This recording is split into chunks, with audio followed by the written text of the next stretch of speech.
Pukul 6 waktu Indonesia Tengah, Radio Republik Indonesia ND menghadirkan Warta Berita.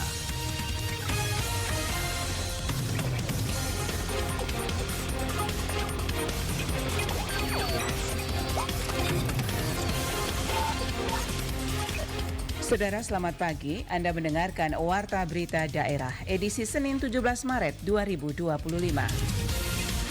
Sari berita, Bulog Cabang Bajawa pastikan stok pangan jelang Hari Raya Besar Keagamaan aman. Pemerintah Kabupaten Manggarai Barat berharap kehadiran para investor harus berdampak kepada kesejahteraan masyarakat. Inilah berita selengkapnya bersama saya, Antonia Nona.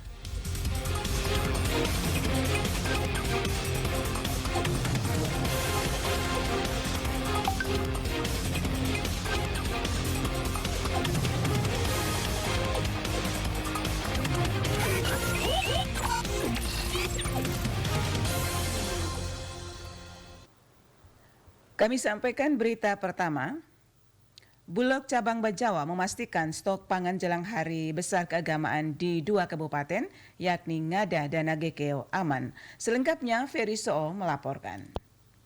Menjaga ketersediaan bahan pangan jelang Hari Raya Lebaran dan juga pasca, Bulog Cabang Bajawa telah mengambil berbagai langkah antisipasi untuk memenuhi kebutuhan bahan pangan masyarakat di 2 kabupaten, yakni Ngada dan Nagekeo. Kepala Bulog Cabang Bajawa, Dani Nixon OBJ, mengatakan Bulog Bajawa memastikan ketersediaan pasokan bahan pangan untuk masyarakat di Kabupaten Ngada dan Nagekeo jelang Hari Besar Keagamaan masih aman. Bahkan ketersediaan bahan pangan dapat memenuhi hingga 3 bulan ke depan. Dikatakannya saat ini Bulog Bajawa memiliki komoditas pangan yakni beras, gula, dan minyak goreng kita. Jumlahnya masing-masing beras sebanyak 1.900 ton, gula pasir 43 ton, dan minyak goreng kita sebanyak 14.000 liter. Stok ini untuk kebutuhan masyarakat di 2 kabupaten, yakni Kabupaten Ngada dan Kabupaten Nagekeo. Dari jumlah yang ada sudah didistribusikan ke 3 gudang Bulog yang ada, yakni Gudang Bulog Bajawa, Bulog Mbai, dan juga Bulog Boavai. Masyarakat tidak perlu takut dan khawatir akan ketersediaan bahan pokok seperti beras, gula, dan minyak goreng. Posisi stok kami, Perum Bulog Kantor Cabang Bajawa, itu kami memiliki 3 gudang. Gudang di Faubata, Nageoga, dan Gudang Danga itu kami menguasai itu ada 1.900 ton beras, terus gula itu ada 43 ton, minyak itu ada 14.000 liter. Perhitungan kami bahwa stok ini cukup untuk 3 bulan ke depan. Jadi persiapan selama bulan puasa ini hingga Ramadan nanti stok aman. Selain menjaga ketersediaan komoditas pangan, pihak Bulog juga akan menjaga kestabilan harga bahan pokok di tengah masyarakat dengan melaksanakan operasi pasar di 2 kabupaten yakni Ngada dan Nagekeo, yang mana telah bekerja sama dengan pihak PT Pos, mitra pengecer, dan juga kios. Bulog Cabang Bajawa juga mengingatkan agar masyarakat tidak melakukan pembelian dalam jumlah besar secara berlebihan yang dapat memicu kelangkaan barang di pasar. Dengan langkah-langkah yang telah diambil, Bulog Cabang Bajawa optimistis dapat menjaga kestabilan pasokan pangan selama Lebaran dan Pasca dan memastikan masyarakat dapat menjalani ibadah dengan tenang tanpa adanya kekhawatiran akan stok pangan. RRI ND, Ferry Soo melaporkan. Gubernur Nusa Tenggara Timur NTT Melki Lakalena menerima audiens dari sejumlah akademisi dan pakar bidang pertanian di kantor Gubernur NTT pada Jumat 14 Maret 2025. Pertemuan ini bertujuan untuk membahas optimalisasi hilirisasi sektor pertanian dan perkebunan di daerah yang kaya akan potensi sumber daya ini. Gubernur Melki menekankan pentingnya kolaborasi antara pemerintah dan akademisi, terutama dalam pengolahan hasil riset akademik. Menurutnya, data dan kajian ilmiah dari perguruan tinggi akan sangat membantu pengembangan sektor pertanian yang dianggap vital untuk perekonomian NTT. Pada kesempatan tersebut, Gubernur Melki juga mencanangkan program Satu Desa, Satu Produk Unggulan sebagai langkah strategis untuk meningkatkan daya saing komoditas pertanian NTT. Dengan program ini, diharapkan pemerintah dapat lebih fokus pada potensi pertanian yang benar-benar memiliki keunggulan sehingga dapat dikembangkan menjadi industri yang berkontribusi pada peningkatan ekonomi masyarakat desa. Para akademisi menyambut baik inisiatif ini dan menyatakan kesiapan untuk berkolaborasi dalam riset yang relevan dengan potensi lokal. Mereka berharap komunikasi yang baik antara akademisi dan pemerintah NTT akan membawa dampak positif bagi para petani. Kerjasama ini diharapkan dapat mendorong peningkatan produktivitas sektor pertanian dan menciptakan peluang baru bagi masyarakat. Gubernur Melki menekankan komitmennya untuk terus menjalin komunikasi yang konstruktif dengan akademisi demi kemajuan sektor pertanian NTT yang berkelanjutan. Pemerintah Kabupaten Manggarai Barat berharap kehadiran para investor harus berdampak kepada kesejahteraan masyarakat. Laporan Epi Wahab. Labuan Bajo, Kabupaten Manggarai Barat, Nusa Tenggara Timur merupakan sebuah kota di Barat Flores yang mana dikenal sebagai salah satu pariwisata populer di Indonesia. Pembangunan penataan kota maupun penyediaan fasilitas umum layaknya kota wisata giat dilakukan, baik pemerintah pusat maupun daerah, dan begitupun dengan pertumbuhan investasi. Hal ini dikatakan langsung Edisius Endi, Bupati Manggarai Barat, kepada media. Pasca ditetapkan Labuan Bajo sebagai salah satu 5 DSP di tahun 2019 oleh Pak Presiden Joko Widodo, pertumbuhan investasi di Labuan Bajo itu sangat meningkat. Dia juga menambahkan salah satu investasi yang meningkat dan gencar di Labuan Bajo adalah pembangunan hotel dan juga restoran, yang tentu selain menunjang Labuan Bajo sebagai kota pariwisata, juga sebagai pertanda berkembangnya dan majunya Labuan Bajo yang berdampak pada pertumbuhan ekonomi masyarakat. Labuan Bajo, Kabupaten Manggarai Barat akan berkembang dan akan maju, karena dengan ada hotel maka pasti akan ada dampak terhadap masyarakat, baik petani, tenaga kerja, para pelaku UMKM, karena dia ada saling mengangkat. Tentu harapannya bahwa ada lagi hotel-hotel lain yang pada gilirannya membuat Labuan Bajo ini menjadi lebih maju dan lebih baik dari hari ini. Bupati Manggarai Barat tersebut juga berharap dengan adanya kemajuan investasi dan pembangunan hotel yang ada saat ini, masyarakat juga dapat melihat ini sebagai sebuah peluang dengan meningkatkan keterampilan, kemampuan, dan mempersiapkan diri untuk siap menjadi tenaga kerja yang pasti akan dibutuhkan, dan juga meningkatkan kualitas UMKM bagi para pelaku usaha di Labuan Bajo. Dari Labuan Bajo, Epi Wahab melaporkan. Anda sedang mendengarkan Warta Berita RRI ND.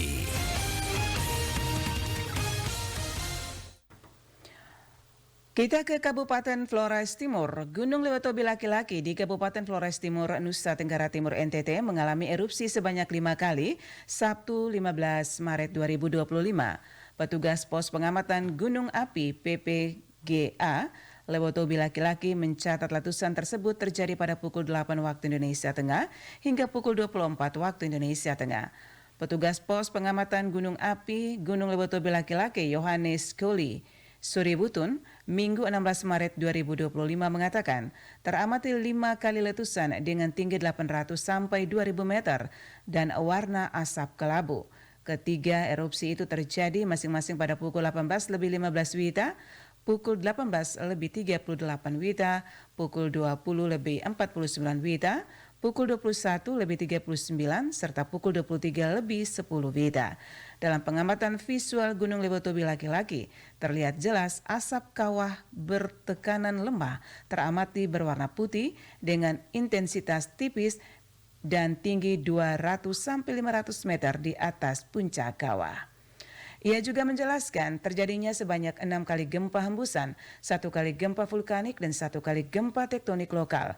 Sedangkan cuaca di sekitar Gunung Lewatobi Laki-Laki dalam periode pengamatan tersebut dilaporkan cerah dan berawan. Ia mengatakan bahwa saat ini Gunung Lewatobi Laki-Laki berada pada status level 3 siaga. Karena itu masyarakat dan pengunjung dihimbau tidak melakukan aktivitas apapun dalam radius 5 karena dari pusat kami ulangi, dihimbau tidak melakukan aktivitas apapun dalam radius 5 km dari pusat erupsi dan sektoral barat daya timur laut sejauh 6 km. Masyarakat juga dihimbau agar tetap tenang dan mengikuti arahan pemerintah daerah setempat, serta tidak mempercayai isu-isu yang tidak jelas sumbernya. Masyarakat di sekitar Gunung Lewatobi Laki-Laki diminta untuk tetap mewaspadai potensi banjir lahar hujan pada sungai-sungai yang berhulu di puncak Gunung Lewatobi Laki-Laki. Hal ini jika terjadi hujan dengan intensitas tinggi terutama daerah Desa Dulipali, Padang Pasir, Nobo, Klatanlo, Hokeng Jaya, Boru, dan Nawakote.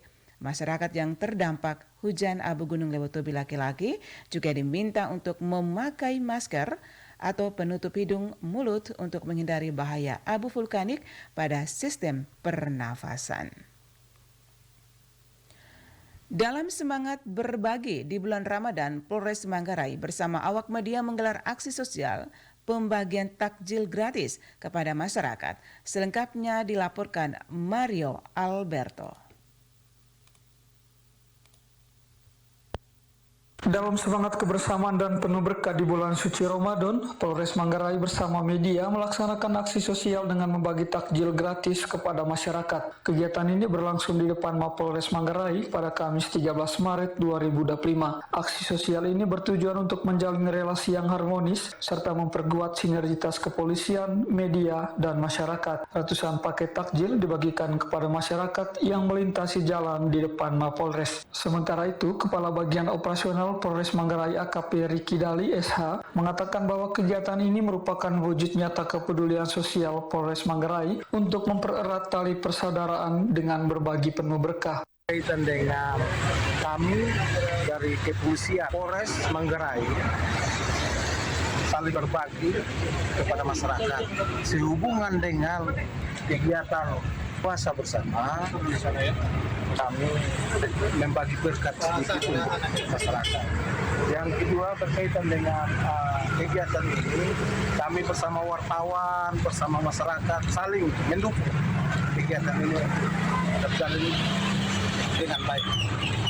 Ia berharap manfaat aksi ini dapat dirasakan masyarakat sehingga hubungan kepolisian, media, dan masyarakat semakin erat. Masyarakat yang melintasi area tersebut pun menyambut baik dan memberikan apresiasi kepada Polres Manggarai atas kepeduliannya terhadap masyarakat. Angelina, salah satu warga yang melintasi area tersebut, mengaku senang atas kepedulian Polres Manggarai. Kedepannya harapannya kepada Polres semoga semakin maju, semakin sukses dan semakin lancar. Melalui aksi sosial ini, Polres Manggarai berharap dapat meningkatkan citra kepolisian sebagai institusi yang peduli serta memperkuat hubungan dengan masyarakat khususnya di bulan suci Ramadan. Dari Manggarai, Mario melaporkan. Pendengar, sebelum mengakhiri warta berita pagi ini, kami hadirkan mini feature dengan judul Usaha Bunga Hidup Elmonik Media Tanam, menyemai kehidupan di Desa Nanganesa bersama Suimam. Bulanannya itu ya paling rendah 500.000 Kak. Itu omset, itu yang paling rendah.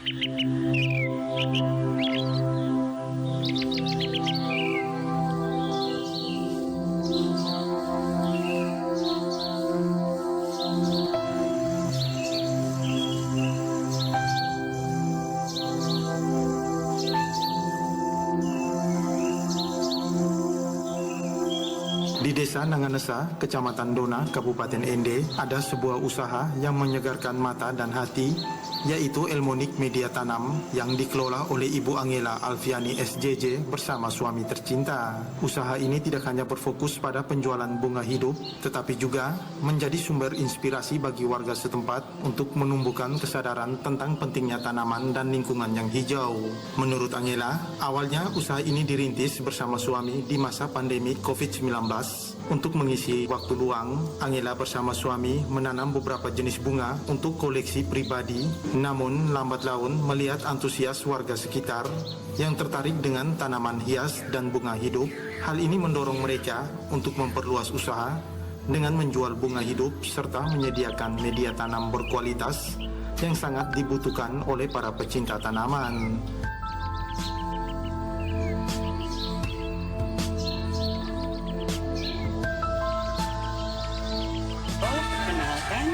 Saya owner dari Elmonik Media Tanam. Jadi awal mula kami punya usaha bunga itu berawal dari COVID karena tidak ada aktivitas lainnya di luar rumah. Jadi kami memutuskan untuk usaha bunga. Kami berada di di Kelurahan Nangnesa, RT 002, RW 004.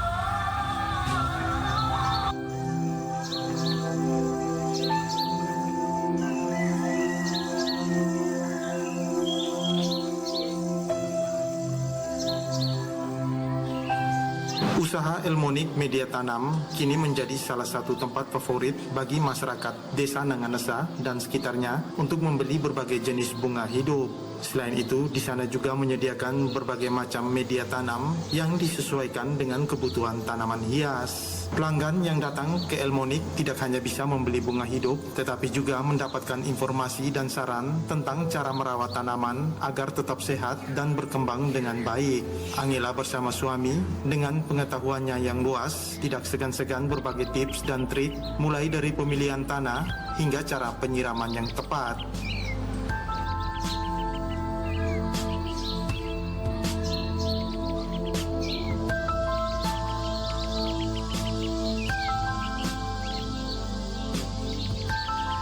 Untuk modal awalnya, kami punya uang itu mungkin hanya sekitar 1 juta saja. Jadi ini awalnya ini kami minta-minta di teman karena bunga tidak ada atau di halaman. Tapi kan seiring berjalannya waktu, saya cerita ke Pak untuk menambah bunga-bunga di rumah. Pak bilang lebih baik kita beli saja di Jawa. Itu kami biasa ambil bunga itu di Malang atau di Sulawesi. Pokoknya ada beberapa tempat yang menjadi tempat untuk kami ambil bunganya dan bisa berkembang sampai sekarang.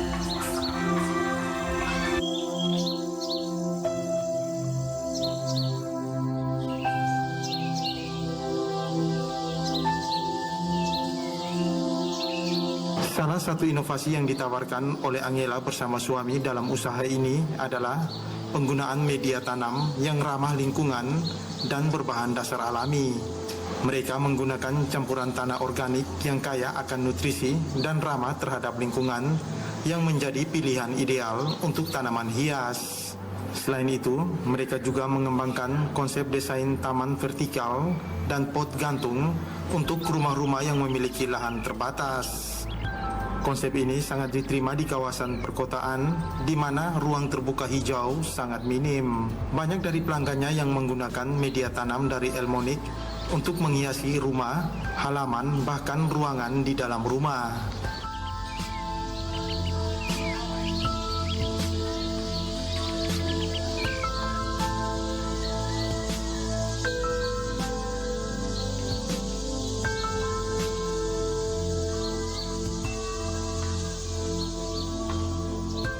Jenis yang ada di sekitar sini itu jenis bunganya ada aglonema, ada galatea, ada diven. Pokoknya diven itu ada beberapa jenis. Dan untuk pemasarannya kami biasanya menggunakan media sosial untuk bagian pemasarannya. Dan nama Facebook untuk bagian pemasaran bunga-bunga kami itu di Facebook yang dikelola oleh Pak. Di nama Facebooknya Elmonik Media Tanam. Bagi mereka, usaha ini tidak hanya soal bisnis, tetapi juga tentang menjaga kelestarian alam dan lingkungan. Mereka aktif mengkampanyekan pentingnya penanaman pohon dan bunga sebagai cara untuk menciptakan lingkungan yang lebih sehat dan indah. Dalam setiap kesempatan, Angela bersama suami mengajak masyarakat untuk lebih peduli terhadap tanaman dan belajar cara merawatnya dengan benar. Angela bersama suami berharap usaha Elmonik Media Tanam dapat terus berkembang dan menjadi contoh bagi usaha kecil lainnya di Kabupaten Ende. Mereka juga berencana untuk memperkenalkan lebih banyak jenis tanaman lokal yang memiliki nilai jual tinggi dan potensi sebagai tanaman obat tradisional.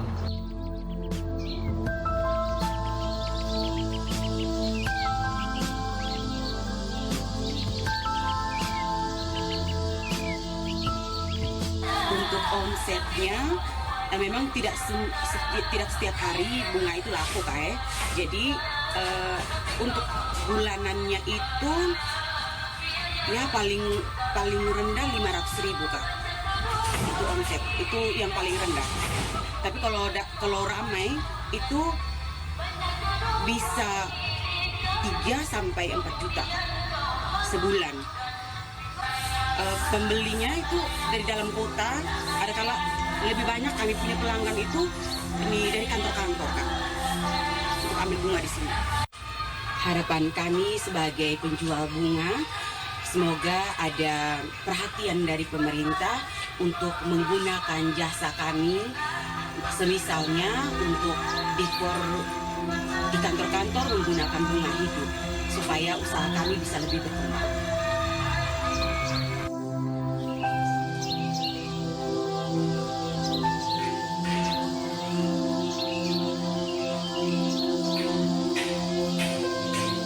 Dengan mengedepankan kualitas, inovasi dan berkelanjutan, mereka yakin usaha ini dapat berkembang pesat, memberi manfaat ekonomi dan membantu menjaga kelestarian alam di Nanganasa. Dengan semangat dedikasinya, Elmonik Media Tanam kini bukan hanya sekedar usaha bunga hidup, tetapi juga sebuah gerakan untuk menciptakan lingkungan yang lebih hijau dan sehat di Desa Nanganasa.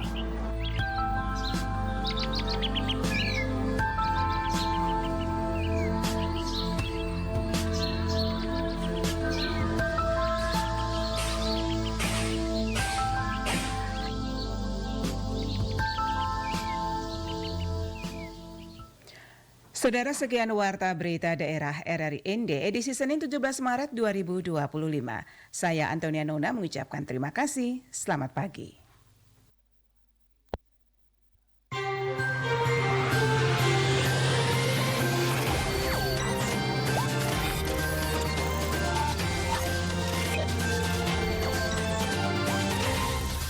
Terima kasih Anda telah mengikuti Warta Berita RRI ND.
Informasi